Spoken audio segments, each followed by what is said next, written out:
Hello everyone and welcome to UGC NET mentor guys. आज के इस वीडियो लेक्चर में हम डिस्कस करने वाले हैं most repeated PYQs on research aptitude. तो गाइस यहाँ पर जो मोस्ट रिपीटेड पीवाईक्यूज रहने वाले हैं इन द सेंस कि जिन टॉपिक्स के ऊपर बार बार क्वेश्चन पूछे जाते हैं, हम उस तरह के जो टॉपिक है उनके ऊपर पूछे गए पीवाईक्यूज को डिस्कस करने वाले हैं। तो गाइस काफी इंपॉर्टेंट क्लास रहने वाली है, आराम से तसल्ली से पूरी क्लास देखिए। बट इससे पहले हम आगे बढ़े, मैं बता दूं कि मैं क्लास नंबर जो फर्स्ट थी हमारी वो हम ऑलरेडी कर चुके हैं। वो थी हमारी रिसर्च एप्टीट्यूड के ऊपर। जैसे कि आप देख सकते हो यहाँ पर रिसर्च एप्टीट्यूड के ऊपर हम most repeated PYQs already discuss कर चुके हैं। तो आप इस क्लास को विजिट कर सकते हैं चैनल पे विजिट करके। वैसे मैं बता दूं कि जो मोस्ट रिपीटेड पीवाईक्यू सीरीज चल रही है इसकी मैं प्लेलिस्ट क्रिएट कर दूंगा, तो आपको सभी क्लासेस एक ही जगह पे देखने को मिल जाएंगी प्लेलिस्ट वाले सेक्शन में। तो चलिए गाइस कंटिन्यू करते हैं। This is about me. जैसे कि आप सभी को पता होगा, मेक श्योर आप चैनल को सब्सक्राइब जरूर कर लें ताकि आपको फ्यूचर में जितने भी वीडियोस में बनाऊं उनके नोटिफिकेशन इजीली मिलते रहे। टेलीग्राम ग्रुप आप जरूर ज्वाइन करिए, बिकॉज यहाँ पर मैं आपको मॉक करवाता रहता हूँ। मॉक मतलब प्रैक्टिस आपकी चलती रहती है, मैं क्वेश्चंस डाल देता हूँ तो आप उसका आंसर वहां पर दे सकते हो मॉक के फॉर्मेट में। तो आप टेलीग्राम ग्रुप जरूर ज्वाइन कर लीजिए। प्लस क्लासेस के जो लिंक है वो भी शेयर करते रहता हूँ मैं। इंस्टाग्राम, फेसबुक, इसके अलावा हमने व्हाट्सएप चैनल भी बना दिया है, तो आप हमें यहाँ भी फॉलो कर सकते हैं। यहाँ पर भी हम आपको टाइम टू टाइम अपडेट देते रहते हैं। क्लासेस के लिंक होते हैं, कोई पीडीएफ होती है तो वहाँ पे हम शेयर करते रहते हैं आप। इससे पहले हम आगे बढ़ेंगे, मैं बता दूं कि पिछले सेशन में मैंने आपको 100 मोस्ट रिपीटेड पीवाईक्यूज की प्रैक्टिस करवाई थी। तो ये भी गाइस काफी इंपॉर्टेंट क्लास है आप सभी के लिए। आप इस क्लास को भी गो थ्रू कर सकते हैं। मैं इसका लिंक डिस्क्रिप्शन बॉक्स में, कमेंट बॉक्स में दे दूंगा, तो इसको भी आप इसको भी आप जरूर देखिए, ठीक है। तो फर्स्ट क्वेश्चन आपकी स्क्रीन पे, which of the following are the features of case study method. निम्नलिखित में से कौन सा केस स्टडी विधि की विशेषताएं हैं। आपको फीचर्स बताने, विशेषताएं बताने की केस स्टडी मेथड की क्या क्या विशेषताएं होंगी। अब इस क्वेश्चन को गाइस अगर आपको पता है तो अच्छी बात है, नहीं पता तो आंसर कैसे करना है, नहीं पता होने वाले केस में किस तरीके से आंसर करना है, मैं आपको वही बताने वाला हूँ। तो ऑप्शन है आपके, it is appreciative, particularistic, descriptive, inductive, mechanical. अब यहाँ पर आपको बताना राइट आंसर क्या होगा, कि एबीसी होंगे ओनली, एबीसी, या फिर बीसीडी हो जाएगा ओनली, बीसीडी, या फिर सीईडी, सीडीई हो जाएगा लास्ट की तीन, या फिर एडीई हो जाएगा। तो गाइस देखिए इस केस में क्या होगा, अगर एक बार हम हिंदी में देख लेते हैं कि क्या ये एक जो केस स्टडी विधि होती है, ये इसकी विशेषताओं में क्या ये सराहनीय होती है, विशिष्ट होती है, वर्णनात्मक होती है, आगमनात्मक होती है, फिर यांत्रिक होती है। तो गाइस देखो, एक तो सिंपल सी चीज है, अगर आपको इस क्वेश्चन के बारे में आइडिया नहीं है, केस स्टडी के बारे में अच्छे से नहीं पता है, तो एक तो सिंपल सी चीज है कि जो केस स्टडी होती है थोड़ी वो ना डिस्क्रिप्टिव होती है, क्योंकि बहुत ज्यादा न्यूमेरिकल फॉर्म में तो होता नहीं है यहाँ पर डेटा, तो डिस्क्रिप्टिव होती है। तो डिस्क्रिप्टिव तो होगा ही होगा, मतलब सी ऑप्शन तो होगा ही होगा इसमें। अब देखेंगे यहाँ पर सी ऑप्शन इस वाले ऑप्शन में नहीं है, इसका मतलब ये तो ऑप्शन नहीं हो सकता। अब तीन ऑप्शन बचे, हमने देखा तीनों में सी है।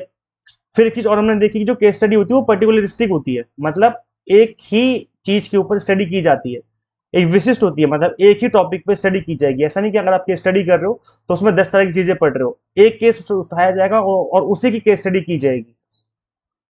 तो ये पर्टिकुलरिस्टिक होती है, पर्टिकुलर एक ही टॉपिक में हम फोकस करके केस स्टडी कर रहे होते हैं, तो बी ऑप्शन होगा। तो हमने देखा कि बी सी यहाँ पर भी है और बी सी यहाँ पर भी है, और बी इस वाले ऑप्शन में बी नहीं है, इसका मतलब ये भी नहीं हो सकता। तो इस तरीके से हम पहुंच गए 50-50 वाले केस में कि भाई या तो ये होगा या फिर ये होगा। तो अप्रिशिएटिव तो नहीं हो सकता, क्योंकि कोई भी केस स्टडी अप्रिशिएटिव मतलब सराहनीय थोड़ी ना होगी। तो ए तो नहीं हो सकता, जब ए नहीं हो सकता इसका मतलब है कि बी सी डी होना चाहिए, यानी ऑप्शन नंबर सेकंड हो जाएगा राइट आंसर। तो अगर एग्जाम में आप थोड़ा सा भी कॉमन सेंस लगाएंगे तो कई बार ऐसा होगा कि दो चार क्वेश्चन तो आपके ऐसे ही ठीक हो जाएंगे। अगर आपको इतना आइडिया नहीं है क्वेश्चन के बारे में, उस टॉपिक के बारे में, तो भी आप क्वेश्चन को इस तरीके से कुछ हद तक ठीक कर सकते हो। सारे क्वेश्चन ऐसे नहीं होंगे, कुछ क्वेश्चन ऐसे जरूर मिलेंगे जिनको आप इस तरीके से सॉल्व कर सकते हो। तो ऐसे देखिए, जो केस स्टडी मेथड होता है, case study method is known for its particularistic approach, meaning it focus on specific case और सिचुएशन। पर्टिकुलरिस्टिक का मतलब होता है कि स्पेसिफिक केस पे या स्पेसिफिक सिचुएशन पे रह करके स्टडी करना उस टॉपिक के ऊपर। It is also descriptive in nature, providing detailed information about the case. The case study method is also considered is inductive. Inductive का मतलब होता है कि इसके अंदर जो कंक्लूजन है वो ड्रॉ किया जाएगा on the basis of observation या एविडेंस। मतलब ऐसे नहीं कि हवा में ही आपका कोई कंक्लूजन निकल के आ गया, नहीं। इंडक्टिव रीजनिंग में क्या होता है, इसमें आपको ऑब्जर्वेशन के बेसिस पे, फिर एविडेंस के बेसिस पे ही कंक्लूजन ड्रॉ किए जाते हैं। तो केस स्टडी बेस में ऐसा ही मेथड है जिसमें आपका ऑब्जर्वेशन होगी या फिर आप उस पर एविडेंस जो है इकट्ठा करेंगे, उसके बाद ही कंक्लूजन ड्रॉ किया जाएगा, तो ये इंडक्टिव भी होगी, ठीक है। आगे बढ़ते हैं next question. In the process of conducting research, formulation of hypothesis is followed by. तो गाइस देखो, ये जो क्वेश्चन मैं आपको बता रहा हूँ ना, तभी मैं कहता हूँ मोस्ट रिपीटेड पीवाईक्यूज, मतलब पीवाईक्यूज रिपीट होते हैं लेकिन सेम टू सेम रिपीट नहीं होंगे। ये आपका जो क्वेश्चन है वो है स्टेप्स ऑफ रिसर्च का। स्टेप्स ऑफ रिसर्च का मतलब जब आप रिसर्च के स्टेप्स होते हैं तो उसमें ये जो स्टेप है फॉर्मुलेशन ऑफ हाइपोथेसिस, उसके बाद कौन सा स्टेप आता है ये पूछा जा रहा है। अब देखेंगे इस पूरे क्वेश्चन में कहीं भी स्टेप्स ऑफ रिसर्च नहीं लिखा है, लेकिन ये क्वेश्चन वही है, स्टेप्स ऑफ रिसर्च से ही पूछा गया है। और guys believe me, steps of research बहुत ही ज्यादा फेवरेट टॉपिक है एग्जामिनर का। ठीक है, तो इसलिए स्टेप ऑफ रिसर्च जो आपकी स्टेप्स होते हैं अच्छे से पढ़ लीजिए, याद कर लीजिए, काफी इंपॉर्टेंट है। कई बार एग्जाम में डायरेक्ट क्वेश्चन बन जाता है कि स्टेप्स ऑफ रिसर्च में बताइए पहला स्टेप कौन सा होता है, फिर लास्ट स्टेप कौन सा होता है, या फिर इस तरीके से क्वेश्चन पूछ लिया जाता है कि भाई बताओ इस स्टेप के बाद कौन सा स्टेप आएगा। तो फॉर्मुलेशन ऑफ हाइपोथेसिस के बाद कौन सा स्टेप आएगा? अनुसंधान करने की प्रक्रिया में परिकल्पना के निर्माण के बाद क्या आता है? Statement of objective, analysis of data, selection of research tools and collection of data. तो गाइस देखिए, जब भी हम हाइपोथेसिस का फॉर्मुलेशन कर लेते हैं उसके बाद सिलेक्शन ऑफ रिसर्च टूल ही किया जाता है। बाद में जब एक बार रिसर्च टूल आपने सिलेक्ट कर लिया उसके बाद ही डेटा कलेक्शन होता है, तो ये तो बाद में आएगा इसके। और डेटा कलेक्शन के बाद होता है डेटा एनालिसिस, तो वो तो उसके भी बाद में आएगा। ऑब्जेक्टिव पहले बन चुके होते हैं। तो गाइस इस तरीके से जो है आपका इस क्वेश्चन का राइट आंसर क्या हो जाएगा? Option number C. अब गाइस देखिए, स्टेप्स ऑफ रिसर्च मैंने आपकी स्क्रीन पे आपको दिखा दिए हैं, आप चाहे तो इसका स्क्रीनशॉट ले सकते हैं, इनको अच्छे से याद कर लीजिए, बिकॉज इस टॉपिक के ऊपर कई बार रिपीटेड मोड में अलग अलग तरीके से क्वेश्चन पूछे जा चुके हैं। तो स्टेप्स ऑफ रिसर्च में जो पहला स्टेप होता है, identify and define the research problem, कि भाई आइडेंटिफाई करना और डिफाइन करना कि रिसर्च प्रॉब्लम एक्चुअल में है क्या। Define the topic and specific research question to be investigated. ठीक है, तो टॉपिक को डिफाइन करना कि भाई हमारा टॉपिक क्या है, किस टॉपिक को हम रिसर्च करने जा रहे हैं, तो सबसे पहला स्टेप यही होता है, फॉर्मुलेटिंग द क्वेश्चन या फिर आइडेंटिफाइंग द प्रॉब्लम, इस तरीके का पहला जो स्टेप है वो माना जाता है। सेकंड स्टेप क्या है?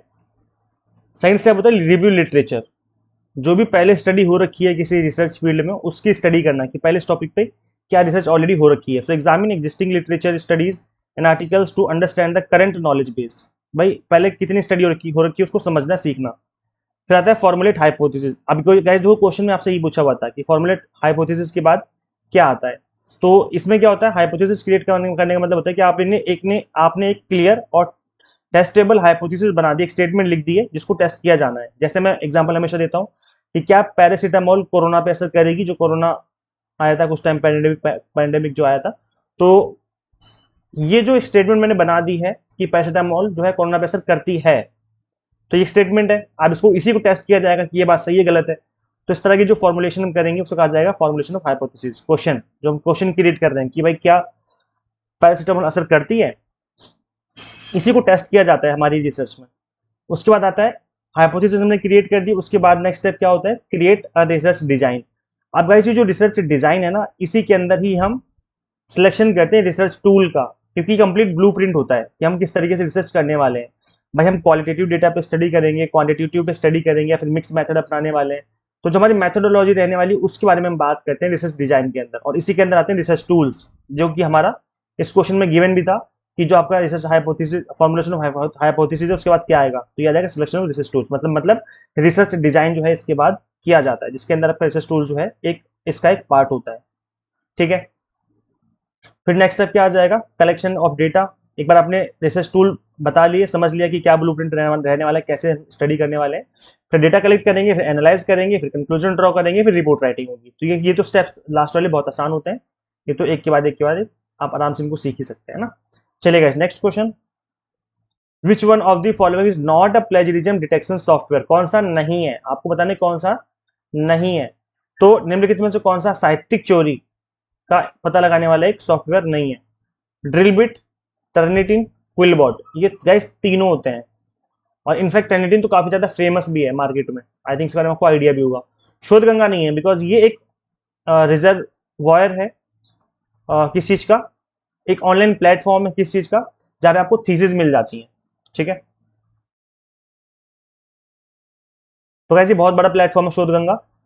तो Shodhganga is a premier Indian digital repository that host, preserve and provide open access to over 5 lakh electronic thesis and dissertations submitted by researchers from hundreds of universities across India। तो बहुत ही बड़े number में यहाँ पर thesis जो है वो available होती हैं, आप इनको डाउनलोड भी कर सकते हैं। तो आप एक बार चाहे तो खुद भी विजिट कर सकते हैं शोधगंगा पे, एक बार विजिट करिए गूगल करके, आपको पता चल जाएगा किस चीज से रिलेटेड है ये। तो काफी इंपॉर्टेंट है ये गाइस फैक्ट। नेक्स्ट क्वेश्चन है, विच of the following sampling method is based on probability. भाई सैम्पलिंग मेथड अगेन काफी इंपॉर्टेंट टॉपिक है, इसके ऊपर बहुत बार क्वेश्चन बन चुका है, इसलिए मोस्ट रिपीटेड टॉपिक में से एक टॉपिक है आपका सैम्पलिंग मेथड। अब आपको बताना है कि प्रोबेबिलिटी वाला मेथड कौन सा है। Quota sampling, convenience sampling, stratified sampling, फिर स्नोबॉल सैम्पलिंग। तो वैसे देखिए कोटा में तो कोटा फिक्स कर देते हैं, तो ये तो आपका प्रोबेबिलिटी हो नहीं सकता। कन्वीनियंस में अपने हिसाब से, अपनी मर्जी, मन मर्जी के हिसाब से हम सैंपल लेते हैं, तो ये भी नहीं हो सकता। स्नोबॉल भी नहीं हो सकता, क्योंकि इसमें हमें जो डेटा है वो मतलब ऐसे प्रोबेबिलिटी से नहीं मिलता, लेकिन एक कोई बताता है कि भाई वहां चले जाओ, वहां चले जाओ। जैसे कोई ड्रग ले रहा है, तो हमने उस पर स्टडी करी, अब जो ड्रग एडिक्ट है उसको पता होगा कि दूसरा बंदा कौन ड्रग ले रहा है सोसाइटी में, तो उसके बारे में बताएगा, इसको तीसरे के बारे में पता होगा। इस तरीके से स्नोबॉल सैम्पलिंग हो जाती है। स्ट्रेटिफाइड सैम्पलिंग जो है आपका, इसमें प्रोबेबिलिटी मेथड होना चाहिए। तो चलिए गाइस एक बार आंसर भी देख लेते हैं हम लोग। हाँ, तो ऑप्शन नंबर सी जो है वो that will be the right answer, stratified sampling ही इसका राइट आंसर हो जाएगा। अब गाइस देखो यहाँ पर कुछ मेथड मैंने आपको समझा दिए हैं, लिख दिया है, आप इसको याद कर लीजिए। प्रोबेबिलिटी में आ जाएगा simple random sampling, stratified, cluster, systematic और multi stage sampling. Non probability बन जाएगा quota sampling, snowball, judgement and convenience. तो ये आ जाएंगे आपके नॉन प्रोबेबिलिटी सैम्पलिंग। चलिए आगे बढ़ते हैं और नेक्स्ट क्वेश्चन समझ लेते हैं हम लोग। The ethical consideration in research are most relevant at which of the following stages. अनुसंधान में नैतिक विचार निम्नलिखित में से किस चरण पर सर्वाधिक प्रासंगिक होते हैं। अब यहाँ पर बात की जा रही है एथिकल कंसिडरेशन की, मतलब एथिक्स जो है, हमें कहाँ पर नैतिकता सबसे ज्यादा अपनानी चाहिए, जहां पर हम अच्छे से रिसर्च कर सकें। तो गाइस देखो, सबसे पहली चीज तो ये कि कंप्लीट रिसर्च प्रोसेस में हर एक स्टेज पे हमें नैतिकता दिखानी चाहिए, एथिकल होना चाहिए। बट यहाँ पे लिखा है मोस्ट रेलेवेंट, सबसे ज्यादा नैतिक हमें कहाँ पे होना चाहिए, किस स्टेज पे होना चाहिए। तो सबसे सबसे ज्यादा गाइस हमें जो एथिकल होना चाहिए वो होना चाहिए डेटा कलेक्शन एंड एनालिसिस वाले स्टेप पे। बिकॉज डेटा कलेक्शन जो है, यहाँ पर डेटा कलेक्शन में क्या होता है कि जब हम डेटा कलेक्ट कर रहे हैं, तो उस केस में क्या होगा कि जो डेटा हम कलेक्ट कर रहे हैं, वहाँ जिन लोगों से हम डेटा कलेक्ट कर रहे हैं, उनकी प्राइवेसी बिल्कुल भंग ना हो। मतलब प्राइवेसी हमें बिल्कुल भी उनकी रिवील नहीं करनी है ना। तो इन सब चीजों का ध्यान रखना होता है। तो सबसे ज्यादा जो नैतिकता में यहीं पे करनी चाहिए। कई बार लोग फेक डेटा कलेक्ट कर लेते हैं, फेक तरीके से डेटा कलेक्ट कर लेते हैं, तो वो चीज भी नहीं करनी चाहिए बिल्कुल भी, हमारे मतलब इस रिसर्च की एथिक्स के खिलाफ है। तो डेटा कलेक्शन इसका आंसर होना चाहिए। सो ethical consideration in research are most relevant at the stage of data collection, data analysis and report writing of findings, while ethics should be considered throughout the entire research process। ठीक है, तो वैसे तो complete research process पे ही जो है तो इसका फोकस होना चाहिए, नैतिकता रहनी चाहिए, लेकिन एथिकल कंसिडरेशन मोस्ट रिलेवेंट होना चाहिए डेटा कलेक्शन वाले टाइम पर। Next question, which of the following is characteristics of x post facto research. Guys देखो, जितने भी रिसर्च मेथड हैं सारे के सारे आपको एग्जाम के लिए पढ़ लेने हैं, एग्जाम के लिए इंपॉर्टेंट है। वैसे मैं बता दूं कि जो रिसर्च मेथड्स हो गए, या जितने भी ये जो आप देख रहे हो ना, ये जो आप क्लास देख रहे हो, इस क्लास में जितने भी रिपीटेड टॉपिक हैं, क्या बोले मैंने, जितने भी रिपीटेड टॉपिक हैं, इसको मैंने एक प्लेलिस्ट बना दी है अपने चैनल पे, और मैंने सभी टॉपिक को पढ़ाया है। जैसे रिसर्च मेथड है, इसको मैंने पढ़ाया हुआ है उसमें, तो उसको उस सीरीज का मैंने नाम दिया हुआ है मोस्ट नहीं, important topic series. Important topic series, ये इस सीरीज को अगर आप पढ़ेंगे, तो जितने भी टॉपिक मैं बता रहा हूं यहाँ पर जो कि मोस्ट रिपीटेड हैं, उन सभी टॉपिक को मैंने इस वाली प्लेलिस्ट में कवर कर रखा है। तो अगर आप इस सीरीज को फॉलो करेंगे, तो डेफिनेटली आपके जितने भी इंपॉर्टेंट टॉपिक है, जो मोस्ट रिपीटेड टॉपिक है, वो सारे के सारे कवर हो जाएंगे मिनिमम टाइम में। तो आप उस सीरीज को फॉलो कर सकते हो, उसका लिंक मैं दे दूंगा description box and comment box में ना। तो चलो guys, x post facto research की बात की जा रही है यहाँ पर, इसकी विशेषता क्या है, अनुसंधान की विधि की विशेषता क्या है। तो ऑप्शन है, the research exert full control over variable, the research is conducted after the incident has occurred. तो आगे पढ़ने की जरूरत ही नहीं है, बिकॉज एक्स पोस्ट फैक्टो का मतलब है कि पोस्ट फैक्टो का मतलब है कि जो फैक्ट ऑलरेडी हो चुका है। तो ऑप्शन नंबर बी हो जाएगा, मतलब इंसिडेंट ऑलरेडी अकर्ड, अनुसंधान घटना घटित होने के बाद किया जाता है। तो इसका राइट आंसर क्या हो जाएगा, option number B. So ex post facto research is a quasi experimental, non-experimental method examining cause after they have produced effect. Key characteristics include the inability to manipulate independent variables or randomly assign a subject as the event has already occurred। तो guys देखो, event already हो चुका होता है, उसके बाद जो है इस पे स्टडी की जा रही होती है। ठीक है, नेक्स्ट क्वेश्चन, और काफी इंपॉर्टेंट क्वेश्चन है, क्योंकि इस तरह के क्वेश्चन जो है पूछे जाते हैं एग्जाम में आपके। A thesis or dissertation is traditionally formed according to which sequence? किस सीक्वेंस के थ्रू स्टडी की जाती है। तो गाइस देखो, जब हम थीसिस की बात कर रहे हैं, तो कभी भी एब्स्ट्रैक्ट पहले नहीं आता है, रिसर्च पेपर में आता है। तो रिसर्च पेपर का ये वाला जो पहला स्टेप गिवन है, वो रिसर्च पेपर वाला है। इसमें रिसर्च पेपर में पहले एब्स्ट्रैक्ट होता है, फिर introduction, data analysis, conclusion, bibliography, और क्या इसमें लिटरेचर रिव्यू भी डाल दिया जाता है ना। तो ये जो पहला वाला है वो तो है ही नहीं, और लिटरेचर रिव्यू तो इनफैक्ट काफी इंपॉर्टेंट स्टेप है, उसके बिना तो आपका थीसिस हो ही नहीं सकता। तो आपने देखा कि पहले वाले स्टेप में तो लिटरेचर रिव्यू है ही नहीं, तो ये तो हो ही नहीं सकता। यहाँ भी नहीं है लिटरेचर रिव्यू और यहाँ भी नहीं है, इसका मतलब लिटरेचर रिव्यू सिर्फ यहाँ पर है, ऑप्शन नंबर बी ही राइट आंसर होना चाहिए, है ना। तो अगर सारे स्टेप्स नहीं पता है लेकिन आपको क्रूशियल स्टेप्स पता है कि ये स्टेप तो होना जरूरी है होना थीसिस में, तो इस वजह से जो आपका ऑप्शन नंबर बी है वही होना चाहिए right answer. Introduction, literature review, research methodology आ जाएगी, रिजल्ट, डिस्कशन एंड कंक्लूजन। तो यहाँ पर option number B will be the right answer of this question. आगे, हाँ, आगे बढ़ने से पहले गाइस मैं बता दूं कि रिसर्च पेपर, जैसे अभी क्वेश्चन आया रिसर्च पेपर के बारे में, थीसिस के बारे में, रिसर्च पेपर कैसे लिखें इसके ऊपर ऑलरेडी मैंने वीडियो बना दी है, क्योंकि इंडिया में रिसर्च पेपर का कल्चर इतना ज्यादा पॉपुलर नहीं है और इसलिए स्टूडेंट समझ नहीं पाते कि रिसर्च पेपर लिखना कैसे चाहिए, किस टॉपिक को सिलेक्ट करें, टॉपिक को सिलेक्ट करने के बाद हम किस तरीके से रिसर्च करें, स्टेप बाय स्टेप मैंने सब कुछ बता रखा है इस वीडियो के अंदर। तो अगर आप करना चाहते हो, रिसर्च पेपर लिखना चाहते हो, जो कि जरूरी भी है, आपका एपीआई स्कोर इंप्रूव करने के लिए रिसर्च पेपर होना जरूरी है। अगर रिसर्च पेपर आपके पास होगा तो असिस्टेंट प्रोफेसर की इंटरव्यू में भी आपको एडवांटेज मिलता है, प्रेफरेंस मिलती है। तो इसको जरूर लिखें, अभी नहीं तो एग्जाम के बाद आप लिखें। इसका लिंक मैं दे दूंगा डिस्क्रिप्शन बॉक्स में, कमेंट बॉक्स में। तो आप इस क्लास को, इस वीडियो को जरूर गो थ्रू करें ताकि आपको रिसर्च पेपर लिखना जो है वो आ सके, समझ सके चीजों को, ठीक है। नेक्स्ट क्वेश्चन, और ये भी काफी इंपॉर्टेंट क्वेश्चन है। Given below are two statements, statement number 1, the research question should be linked to each other. जो रिसर्च क्वेश्चन से आपस में लिंक्ड होने चाहिए, जो रिसर्च क्वेश्चन है मतलब जो भी आप स्टडी करने जा रहे हो। स्टेटमेंट नंबर 2 है, the research question should be either broad और नैरो। अब आपको बताना है कि इसमें से कौन सा करेक्ट आंसर है। तो स्टेटमेंट नंबर 1 और स्टेटमेंट नंबर 2 दोनों करेक्ट हैं, या स्टेटमेंट नंबर 1 और 2 दोनों फॉल्स हैं, पहली ट्रू दूसरी फॉल्स है, पहली फॉल्स है दूसरी ट्रू है। अब गाइस अगर आप ध्यान से देखेंगे तो जो रिसर्च क्वेश्चन है शुड बी आइदर ब्रॉड और नैरो, ये तो नहीं हो सकता क्योंकि रिसर्च क्वेश्चन स्पेसिफिक होता है और ना जो बहुत ज्यादा ब्रॉड होता है और ना बहुत ज्यादा नैरो होता है। ऐसा भी ना हो कि मतलब हम पता लगाना चाहते हैं कि क्या हमारे कुकर में जो चावल है वो पक चुके हैं, हम ये पता लगाना चाहते हैं। तो ऐसा भी ना हो कि सारे कुकर के चावल पलट के आप प्लेट में और फिर चेक कर रहे हो कि पक गया या नहीं पका, तो ऐसा भी ना करें, मतलब बहुत ज्यादा ब्रॉड ना हो और बहुत ज्यादा नैरो भी ना हो। नैरो का मतलब कि आपने सिर्फ और सिर्फ एक ही चावल उठाया और चेक किया क्या वो पक गया नहीं पका, तो ऐसा भी ना हो। मतलब बहुत ज्यादा नैरो भी ना हो और बहुत ज्यादा ब्रॉड भी ना हो। तो क्या करना है हमें, हमें कम से कम 8-10 दाने उठाने यहाँ से चावल के और उसको चेक करना है कि क्या चावल पक चुके हैं। ये हो जाएगा आपकी अच्छी रिसर्च कहलाएगी, जिसमें क्या होगा, क्योंकि वो जो है आपका जो यहाँ पर 8-10 दाने जो आपने उठाए वो पूरे डेटा को रिप्रेजेंट कर रहे हैं, सभी चावल को रिप्रेजेंट करेंगे, है ना। इसीलिए जो आपका क्वेश्चन है that should not be either too broad और टू नैरो, तो ये तो नहीं हो सकता, ये गलत स्टेटमेंट है।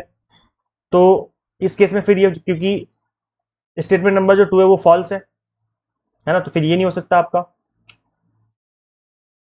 तो स्टेटमेंट नंबर 1 जो है वो ट्रू हो जाएगी और स्टेटमेंट नंबर 2 जो सेकंड जो है वो फॉल्स हो जाएगी, बिकॉज रिसर्च क्वेश्चन जो आपस में लिंक्ड होने चाहिए। ऐसा नहीं कि एक आपने एक बार में ये लिखा कि पैरासीटामोल कोरोना पे असर करती है और एक में आपने लिखा पैरासीटामोल कोरोना पे असर नहीं करती है। हम इन दोनों चीजों को ही तो चेक करेंगे अपने एक्सपेरिमेंट में, या तो करेगी असर या तो नहीं करेगी। या अगर सपोज करो मैंने एक स्टेटमेंट बनाई कि पैरासीटामोल कोरोना पे असर करती है, पहली स्टेटमेंट ये बनाई, और दूसरा क्वेश्चन मैंने ये लिख दिया कि दूध पीने से क्या कैल्शियम हमारे हड्डियों में बनेगा, तो क्या लग रहा है आपको, रिसर्च में कर पाऊंगा? नहीं कर पाऊंगा, क्योंकि जो क्वेश्चन आपस में लिंक्ड नहीं है। ये दोनों क्वेश्चन अलग अलग चीजों की बयानबाजी कर रहे हैं, दोनों क्वेश्चन गलत नहीं है लेकिन दोनों क्वेश्चन लिंक्ड भी नहीं है आपस में, है ना। तो जो रिसर्च क्वेश्चन है आपस में लिंक होने चाहिए ताकि हमारी जो स्टडी हो प्रॉपर तरीके से हो, कोई दिक्कत ना है उसमें, है ना। तो फिर यहाँ पर आंसर हो जाएगा, ठीक है, समझ में आ गया। तो research question should not be too broad और too narrow but rather should be appropriately focused to address the research problem, है ना। तो रिसर्च प्रॉब्लम को अच्छे से वो क्या कर सकें, उचित रूप से केंद्रित होना चाहिए रिसर्च के ऊपर। शोध प्रश्न ना तो बहुत अधिक व्यापक होना चाहिए ना बहुत ही अधिक संकीर्ण होना चाहिए, बल्कि उन्हें शोध समस्या का समाधान करने के लिए उचित रूप से केंद्रित होना चाहिए, ठीक है। तो ये तो बहुत सिंपल सी चीजें हैं। चलिए आज नेक्स्ट क्वेश्चन कर लेते हैं, बट इससे पहले हम नेक्स्ट क्वेश्चन करें और हम उसका आंसर समझें। वैसे मैं आपको बता दूं कि अभी एग्जाम में ज्यादा टाइम बचा नहीं है, तो इसी बात को ध्यान में रख करके हमने आपको सभी को पेपर 1 के लिए 30 डेज का special exam targeted super fast batch available करवाया है, जिसको डिजाइन इस तरीके से किया गया कि complete syllabus, I repeat complete syllabus आप 30 दिन या उससे कम टाइम में ही कवर कर लेंगे। तो इस तरीके से इस कंप्लीट कोर्स को हमने आपको अवेलेबल करवाया है। पेपर 1 में अच्छा स्कोर करने का इससे अच्छा तरीका नहीं हो सकता, जिसमें आप मिनिमम टाइम में कंप्लीट सिलेबस कवर कर लेंगे, कंप्लीट कॉन्सेप्ट आपके क्लियर हो जाएंगे। सबसे अच्छी बात है कि लैंग्वेज में हमने बाइलिंगुअल रखा है कंप्लीट कोर्स, तो लैंग्वेज की कोई दिक्कत नहीं है। यहाँ पर 100 मॉक टेस्ट मिल जाएंगे आपको प्रैक्टिस करने के लिए, पीडीएफ नोट्स मिल जाएंगे जिन्हें आप डाउनलोड करके प्रिंट आउट भी निकाल सकते हो रिवीजन करने के लिए। यहाँ पर आपको कंप्लीट वीडियो लेक्चर्स मिल जाएंगे ऑल 10 यूनिट्स के। सबसे अच्छी बात है कि फीस हमने बहुत ज्यादा अफोर्डेबल रखी है, कोई भी अफोर्ड कर सकता है। इसकी फीस हमने 1999 रखी थी, लेकिन नई 1999 ना रख करके स्टार्टिंग के 20 स्टूडेंट्स के लिए हमने फीस 1499 रखी हुई है। तो अगर आप सीरियस हैं और अगर आप चाहते हैं कि इस बार अच्छा स्कोर करें आप पेपर 1 में, तो आप स्टार्टिंग के 20 स्टूडेंट्स में अगर आप इनरोल करते हो तो आपकी फीस कम ही लगेगी, 1499 लगेगी। इसके बाद ये जो फीस है 1999 हो जाएगी। तो अभी भी आप इनरोल करके जो अपनी प्रिपरेशन स्टार्ट कर सकते हैं, जो आपकी तैयारी है गारंटीड स्पीड से हो जाएगी, वो भी मिनिमम टाइम में। अभी 17 स्टूडेंट्स ने ऑलरेडी इनरोल कर लिया है कल, क्योंकि कोर्स लॉन्च हुआ था ये, तो अभी स्लॉट खाली है, अभी भी आप इनरोल कर सकते हैं मिनिमम फीस में। उसके बाद इसकी जो फीस है वो बढ़ जाएगी।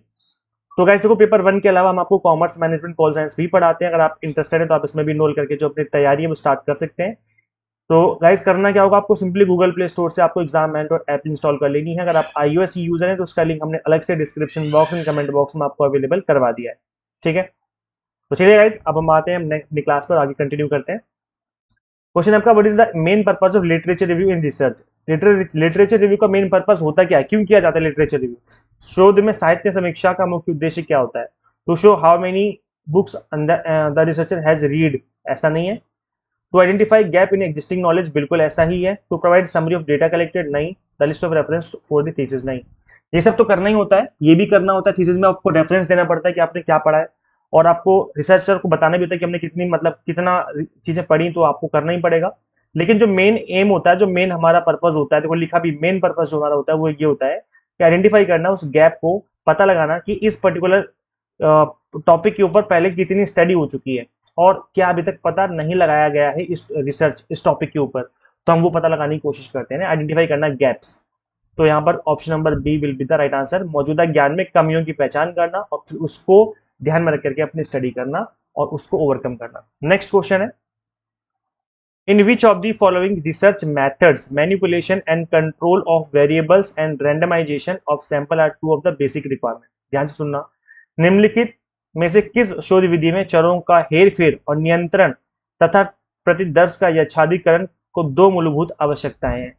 आप गाइस देखो, जैसे कि मैंने आपको थोड़ी देर पहले बताया भी था कि जो मेथड्स ऑफ रिसर्च है या जो आपके टाइप्स ऑफ रिसर्च मेथड है, इन सबको अच्छे से याद कर लो कैसे भी करके, क्योंकि गाइस इन बहुत ही ज्यादा इंपॉर्टेंट आपके एग्जाम के लिए।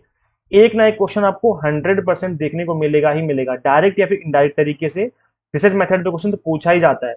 तो आपसे ये पूछा जा रहा है कि बताओ भाई, इसमें इन मेथड में बताओ कौन सा ऐसा मेथड है जिसमें मैनिपुलेशन होता है एंड कंट्रोल ऑफ वेरिएबल्स का हम यूज करते हुए स्टडी करते हैं, ताकि जो हमारी बेसिक रिक्वायरमेंट है जो उनको फुलफिल करते हुए हम रिसर्च कर सकें। तो ऐसे देखो, जब भी हम बात करते हैं मैनिपुलेशन की या फिर कंट्रोल करते हैं वेरिएबल्स की, तो वो हमेशा एक्सपेरिमेंटल रिसर्च ही होता है। बाकियों पे फोकस करने की जरूरत ही नहीं है, क्योंकि एक्सपेरिमेंट में ही हम वेरिएबल्स को कंट्रोल करके ऊपर नीचे करके हम स्टडी कर रहे होते हैं। जैसे मैं आपको एग्जांपल भी दूं, जनरली एक्सपेरिमेंटल जो रिसर्च होती है जनरली वो आपके लैब में होती है, और इसके अंदर हम एक्सपेरिमेंट करते हैं अलग अलग तरीके से। जैसे एग्जांपल के लिए कि क्या पैरासीटामोल कोरोना पे असर करती है, तो अगर करती है, हमने पहले दिन देखा कि हाँ भाई असर तो कर रही है, लेकिन जो हमारा पेशेंट है वो 100% सही नहीं हो रहा है, ये लगा लो 80% ठीक हो जाता है, अभी भी 20% बीमारी बची है उसके अंदर। तो फिर हमने क्या किया, पैरासीटामोल की डोज बढ़ा के देखी। पहले हमने उसको दवा दी थी, 100 mg की गोली दी थी, अब उसको हम दे रहे हैं 200 mg की गोली। हम ये खिला के देखेंगे, फिर देखेंगे कि क्या अब वो ठीक हो रहा है। हैवी डोज देने से क्या उसका बुखार ठीक हो जाएगा, मतलब क्या कोरोना खत्म हो जाएगा। तो ये क्या है, हम यहाँ पर इन वेरिएबल्स को कंट्रोल कर रहे हैं। पैरासीटामोल एक वेरिएबल है और कोरोना दूसरा वेरिएबल है, इनको कंट्रोल करके हम स्टडी कर रहे हैं। इसी में हम मैनिपुलेशन कर रहे हैं। मैनिपुलेशन का मतलब होता है चीजों को ऊपर नीचे करना। पैरासीटामोल की जो डोज है उसको बढ़ाना और घटाना, इसको कम ज्यादा करके हम यहाँ पे क्या करते हैं, रिसर्च करने की कोशिश कर रहे होते हैं। तो एक्सपेरिमेंटल जो है research is the right answer of this question. अब थोड़ा समझ लेते हैं इसके बारे में। So it is a systematic and scientific approach to research on establishing causal relationship. It is designed for establishing cause and effect relationship between two or more variables. तो दो या दो से ज्यादा वेरिएबल्स के बीच में जो है रिलेशनशिप बनाने की कोशिश करता है ये, और उसको ध्यान में रख करके स्टडी करता है और आपके एक्सपेरिमेंट किए जाते हैं। It investigate a hypothesis through experiment in a controlled environment where a variable is manipulated by the researcher and its impact is observe on the dependent variable. क्या बोला जा रहा है कि एक नियंत्रित वातावरण में प्रयोगों के माध्यम से एक परिकल्पना की जांच करता है जहां शोधकर्ता द्वारा एक चर में हेरफेर किया जाता है और आश्रित चर पर उसके प्रभाव का अवलोकन किया जाता है। कि भाई एक वेरिएबल पे हमने रिसर्च करना चाह रहे हैं, एक को बढ़ा करके, मतलब इंडिपेंडेंट वेरिएबल में हम ऊपर नीचे करके डिपेंडेंट वेरिएबल को देखते हैं कि भाई क्या इस पर असर पड़ रहा है ना। तो इस तरीके से जो है रिसर्च करते हैं और काफी इंपॉर्टेंट मेथड है ये आपका। डेटा इंटरप्रिटेशन अगर आपका वीक है तो गाइस देखो, इसके लिए मैंने अलग से प्लेलिस्ट बना दिया, आप चैनल पे विजिट करके देखेंगे तो प्लेलिस्ट आपको मिल जाएगी, जहां पर मैंने आपकी एग्जाम में पूछे गए पीवाईक्यूज एक्सप्लेन करे हैं। तो आप चैनल की प्लेलिस्ट में प्लेलिस्ट सेक्शन में जाकर के आप इस सीरीज को फॉलो कर सकते हैं अगर आपका डीआई पोर्शन वीक है तो। गाइस देखो, बहुत मेहनत लगती है इस तरह की वीडियोस को बनाने में, तो प्लीज वीडियो को लाइक जरूर किया करो और वीडियोस को शेयर किया करो उन सभी के साथ जो भी आपके फ्रेंड्स तैयारी कर रहे हैं यूजीसी नेट के लिए। कोई ग्रुप में ऐड हो तो आप ग्रुप में शेयर कर सकते हो। तो आप सभी से रिक्वेस्ट है यार कि आप अपना फीडबैक भी दिया करो वीडियोस की कमेंट सेक्शन में, क्या आपको क्लासेस समझ में आती हैं, सबको सही चल रहा है, कोई दिक्कत तो नहीं आ रही है। तो आप अपना फीडबैक दिया करो क्लासेस इन वीडियोस के कमेंट सेक्शन में, प्लस इन सभी वीडियोस को शेयर कर दिया करो सभी के साथ। ये गाइस हमारे लास्ट बैच के टॉपर आप देखेंगे 99.9 परसेंटाइल तक स्टूडेंट्स ने स्कोर किया हमसे पढ़ के, तो डेफिनेटली आप भी स्कोर कर सकते हैं। तो जैसे कि मैंने बताया कि अभी हमने स्पेशली आप सभी के कहने पर ही 1 मंथ का एग्जाम टारगेटेड कोर्स किया, वो भी मिनिमम फीस में। तो जो आप अपनी तैयारी है इसमें इनरोल करके प्रिपरेशन स्टार्ट कर सकते हैं। आपकी जो तैयारी है मिनिमम टाइम में काफी स्पीड से हो जाएगी। आपको सिर्फ एक ही काम करना है कि अपने मोबाइल फोन में गूगल प्ले स्टोर से एग्जाम मेंटोर ऐप इंस्टॉल कर लेनी है। iOS यूजर है तो उसका अलग से लिंक मैंने दिया हुआ है डिस्क्रिप्शन बॉक्स, कमेंट बॉक्स में। कंप्लीट कोर्सेज हमारे यहीं पर अवेलेबल है। So thank you guys, and share this video with all UGCnet aspirants and subscribe for UGC update and assistant professor job related updates. Guys, इस video में इतना ही, मिलते हैं फिर नेक्स्ट वीडियो में। Thank you.